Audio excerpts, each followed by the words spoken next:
Hello to everyone and welcome to the online day of the IIPC Web Archiving Conference on May 3rd, 2023. I'm Tom Smyth. I lead the Web Archiving program at the National Library and Archives Canada, and I'm pleased to facilitate this session 7 on legal and ethical considerations. Just a note that this session is being recorded and closed captioning is available. We have 2 presentations in this session. So without further ado, I'd like to introduce your panelists. Our first paper in the session is entitled Querying Queer Web Archives by Yoong and Filipa Calado from the Graduate Center at the City University of New York, and Clawson with Rutgers University. Unfortunately, I don't think Filipa can be with us today. Is that correct? No worries. Our second paper is entitled Beyond the Affidavit Toward Better Standards for Web Archive Evidence by Nicholas Taylor, and his website is nullhandle.org.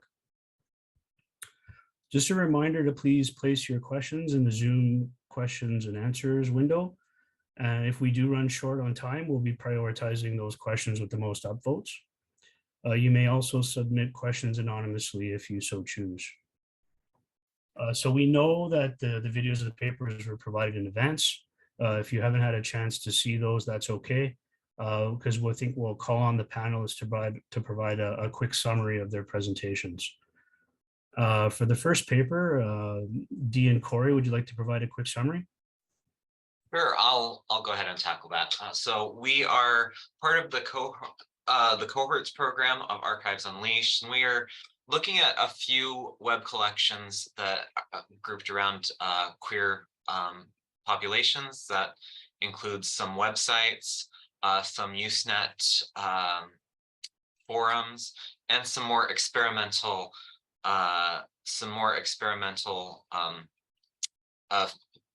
interactive fiction and games. Is sort of the third collection we're looking at. So right here, we have a diversity in terms of the historical contexts as well as the formats. And that's really opened up some of our thinking about the questions about the ethics of this data, especially how it's not clean in terms of removing personal details. Our work is, and thought with this presentation is, working through what cleaning that data means and how to be flexible in terms of, and purposeful in terms of the ways that we approach cleaning the data and analyzing it for our purposes of topic modeling. And then, overall, the themes of context and privacy play a big role in what we were thinking with this paper. Thanks very much for that. Nicholas, could you provide a quick summary of your paper? Hi, everybody. It's good to see you, or good to hear you, or good to see your typing on the screen. As I mentioned in the chat, I'm here today in a personal capacity, not representing my employer, Los Alamos National Laboratory. I've been doing side work for about a decade now as an expert witness, and have come to the Iipc Web Archiving Conference before to present on legal use cases for web archives and concerns like that. Some of the research that I've done has been really taking a longitudinal look at the use of web archives as evidence in legal proceedings. And out of that came the observations about how legal professionals and courts and attorneys understand the contingencies and qualifications of web archive evidence, and evolving practices around what they require to be able to authenticate and secure the admission of web archive evidence in legal proceedings. And one of the observations from that is that, as you might expect, there's not a lot of sophistication about web archives, and a reliance on certain heuristics for making those assessments. And one of those being the standard legal affidavit that's provided by the Internet Archive. So I wanted to do this presentation to spur a discussion within the web archiving community about what we might suppose to be the more archive agnostic markers of sort of quality or authenticity of web archives for the purpose of being used as evidence in legal proceedings. So that's what the presentation discusses, and I look forward to what questions and discussion we can have today. Thanks. Thanks very much for that. It looks like we're already getting questions rolling in. The first couple being for Dee and Corey. They're from Jesper, who's very interested in your project. I'll just read them aloud. Could you talk a bit more about the types of analysis you've conducted and will be conducting, perhaps hyperlink analyses? Have you already started conducting these? And if so, could you perhaps share some preliminary outcomes that you deem of interest? So we have really been working mostly with topic modeling, though network analysis is also on our radar. Is just as Corey mentioned, due to we have data from really early internet days where people sense of web spaces is really different. So there's a lot of private information, including personal addresses that are shared, and that makes it really challenging to then just not be able to dive into the data directly to start doing network analysis, for example. So we're currently still really parsing through how to strike a balance between protecting the privacy of these folks who, upon the evolution of the internet, may not want their personal information shared like this anymore. And also thinking about the ways that they are connected, because we are actually, that was one of our original questions, is how would different websites be linked to each other, and the kind of conversations that might happen in clusters of website, especially when we look at our larger collection that spanned across social media sites like Facebook and Twitter, all the way to larger sites that's more information driven, such as the Utah Pride Center.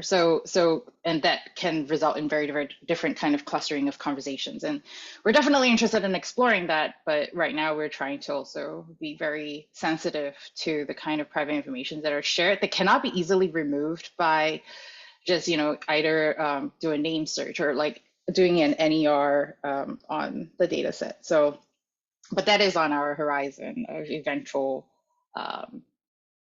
and analysis. Yeah. I'd add that we also came to this project with a few themes in mind. We're all coming at this from different perspectives and backgrounds, and from social psychology to history to literary studies. And some of the themes that we're curious about that we haven't gotten to quite yet are what are the utopic aspects of these online communities, especially in Usenet, what they were hoping to achieve as they developed this first online community that was international in some ways, and removed some of the distance of activism and organizing. So utopia, futurity, and also just the nature responses to activist responses to discrimination, and also engaging with the past. What history, what terms and thoughts are tied to a conception of a queer past, a queer history. So those are some of the directions we're hoping to go eventually. Thanks for that. Our second question is that it's great that you've managed to become part of an Archived Unleashed cohort. Could you perhaps specify what the collaboration and support offered by the Archived Unleashed team entails in your specific case? We meet weekly, every other week through the year that this project is being sponsored by folks at Archive Unleashed. And they offer various kinds of support. They're really flexible in kind of the support that they do offer, including technical support, because we had to deal with funding and disbursement, which resulted in not having access to cloud server spaces, and they were able to help us parse our data a little bit, helping us connect with the repositories that collect those data, because not everything is hosted directly on the IA server. So you know, those are definitely, I think, the biggest benefit of working with the Archive Unleashed folks is the ability to be able to build connections in this way, and being able to, you know, use their expertise, you know, and technical support in exploring archive collection. And that's really the purpose of Archive Unleashed. I mean, I'm not a representative of Archive Unleashed, and this is just our experience of working with them. But I think their goal was really, and this seems to also be quite distinct from the other presentations that I've watched, is that, you know, we're really focused on using web archives, which is the purpose of the Archive Unleashed project, is for people to utilize the collected, the curated collections, right? And rather than it just sitting on a server, or for people to access it only through the Wayback Machine. So yeah, that's my 2 cents. Yeah, there's a lot of good the other thing that structurally is helpful. I'm new to some of this collaborative aspect. We have there's on the back end, we have a Slack group where we can pose questions or reach out outside of the hours, and we can also interface. What the other nice thing about the program is that we have the opportunity a few times a year to interface with the other teams that are working on very different projects. This year's themes are working around, there's a group working on Mormon mommy blogs, and another working on feminisms of Latin America and political organizing. So really interesting and rich connections, not just in terms of the overlap between, say, queer history, feminist history, but also a lot of us are working through the same issues in terms of topic modeling and what packages end up being most helpful for one group or the other. That gets shared and becomes a really useful thought. Thanks. Our next question is for Nicholas. How do you think the problem of temporal incoherence could be solved or improved for the purposes of trust and transparency? Should web archives be highlighting this better within the replay? Andy, thanks for the question. I think it's definitely a key question here. So I guess there's sort of 2 sides to that. One is the replay side and one is the capture side. I suspect since we have so many extant archives, and of course we can't go back and get content that we didn't get in the first place, probably the most important place for innovation is really on the replay side. So how can our replay tools better surface, facilitate the easier visualization of the temporal coherence of the pages that you're looking at? So certainly the Internet Archive Wayback Machine, you know, has that feature where you can say about this capture, and it'll give you kind of a list of all of the resources, and then like some bolded and red highlighting around the resources that are, you know, the most temporally separated from the root memento. But I suspect that there's more innovation that we could be doing there, as well as incorporating some of the research from, say, the ODU Web Science and Digital Libraries group that was looking at not just sort of what's the gap in time, but understanding whether they are in fact like absolute temporal violations based on the HTTP headers, or if they're speculative violations, or if they're in fact coherent. So being able to like perhaps toggle the display of elements on the page based on their coherence. So it definitely feels like there's more options on the replay side. On the capture side, it feels like one of the trends that we're seeing is increasing use of browser-based capture. And that's certainly the case for those more specialized service providers that are focused on records management or litigation focused use cases, that they are largely employing those kinds of technologies to ensure that their captures are temporally coherent.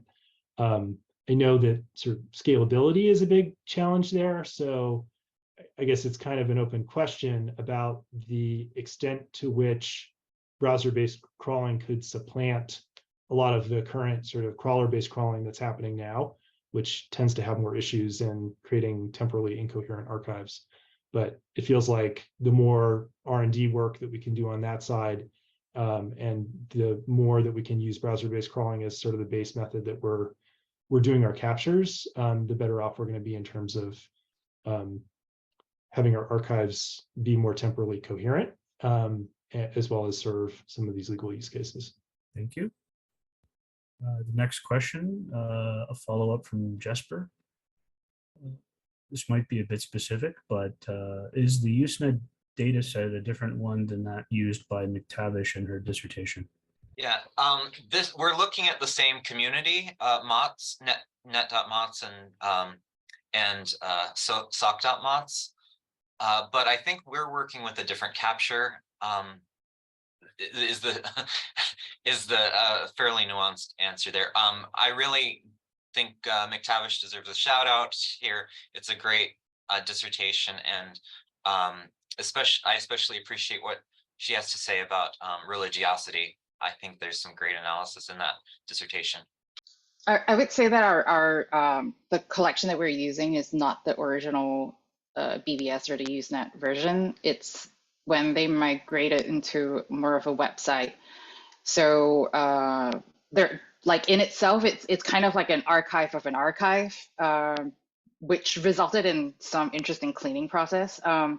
So that's, which is, different. And in part, I believe it's because the original Usenet site, Usenet archive was taken down from IA by request. So yeah, so I don't think anybody has access to that unless you have already had access to it before. But otherwise, the ones that we do have is what was crawled on the when they migrated into a website. Thank you. I had a question for Nicholas. From your paper, you made a good point that in some ways, efficiency-oriented practices and operations of web archiving often prohibit the authentication of web archives according to traditional digital preservation and digital forensics methods. As you note in your paper, it's good to discuss these things because even going forward from here, things could become a lot worse. So for example, if a web archive decided to engage in format characterization of WARC payloads and maybe even format migration upon acquisition, but by digital preservation policy, maybe don't save the originals. As relevant to authentication and use of web archives as legal evidence, it sounded like you wanted to say a bit more in your paper about how to demonstrate digital preservation and digital forensic chain of custody. Did you have some comments on that? Yeah, so Tom, I appreciate your having shared that question in advance because I thought it was a pretty interesting question. So yeah, a few sort of mixed thoughts on this. I think that whatever potential enhancements we make to our tool chains, I think a fundamental point is that we're not going to be able to get away from the fundamental artifactuality of web archives, right? Sort of this recognition of the fact that like when you're accessing an archive website, it's not the thing itself, right? It's a re-envisioning, a reimagining, a representation, a reformulation. Like it's not the thing itself. It's been sort of decontextualized and abstracted from its original context. And I think that maybe that's the overall sort of thematic point behind the presentation, is just that is getting legal professionals to sort of appreciate and understand the contingency and qualifications of web archives. So as far as like the question of like, could we or would it be desirable to do something like a forward migrate certain types of content to something that's going to more reliably or sustainably replay in the future. So like Flash content, I think was your example. And I think we have two goals, right? Like we want to ensure the sort of forensic soundness, or like those practices that we undertake for the purposes of authenticity and digital preservation in any case. Like we do want that built into our tools and workflows, but we're also trying to maintain that fidelity of replay. So if that means that like we're going to forward migrate that Flash into something else that like is going to be intelligible, like that can be replayed successfully, that's going to be important for the purpose of, if we're talking about the legal setting, being able to show that to the judge, being able to explain that to the jury, like that's going to matter perhaps a lot more than being able to like show them the forensic chain of custody. I think that that's also important. And I think that like part of that chain could be saying, well, our standard practice is that we treat these formats in these ways because our goal is to ensure persistent access to these resources. So I think that's just to say that like it can't be one or the other, that both like that forensic chain of custody and the fidelity of replay are important if we're going to be able to reliably use web archives in a legal context for the purposes that we hope. Maybe another question for Dee and Corey. In the course of your work and in the context of your presentation, did you find that the Oakland Archive Policy and/or the Feminist Data Manifest required any extra or up to the moment ethical additions or considerations? Thank you for the question. So I'm not sure if people are familiar with either policies, but the Oakland Archive Policy is really for archivists collecting web pages, and it is a guideline. I think it was created in 2001, which 22 years later it should really be updated. And one of the things that we did experience is that one of the collection that we work with is the interactive fiction collection, and that has a very different permission and use permission from the other archives. So the interactive fiction collection was actually collected with consent from the authors, so they know that their website was being collected into a repository, which meant that, and also upon the collection, when they were consenting for that, they also had to, they also negotiated that, for anyone using that collection, have to renegotiate the consent and use with the original creators, right? And so that is not something that has been explicated on the Oakland Archive Policy, which makes it a very interesting moment for us as a group interested in using that archive. It is a really small collection, which is why we were able to reach out to authors specifically. I think it was a collection of 5 or 6 web pages. But even with that, we were only able to get response from 3, right? Which lead us to think about, thinking about upon the part of collecting for archiving, like what needs to be in place in terms of thinking about archive collection, especially as we think about archive collection in like the physical form, non-digital collections, right? Like oftentimes people do, well, hopefully give consent to their collections being collected. So that led us to think about some of the parallels, and that that hasn't really been explicated in digital collections. And then with the Feminist Manifest highly recommend anybody working with data to read through the Manifest It's really a more broad guideline on data use, on the use of data through a feminist approach on thinking about data not as abstracted numbers, but as like that there are communities and individuals behind and driving those data, and really thinking about data not as this neutral objective thing to study, but motivated by various forms, including how it's collected and how it's being used and shared upon analysis, right? So those are are the ways that we have used these policies as guidelines to kind of inform our approach in our project. Corey, do you have anything? Corey? No, that was really well put, and you're more familiar with those documents than I am. So we're coming to the end of our session. I'd like to thank our panelists very much for some very interesting papers and conversation.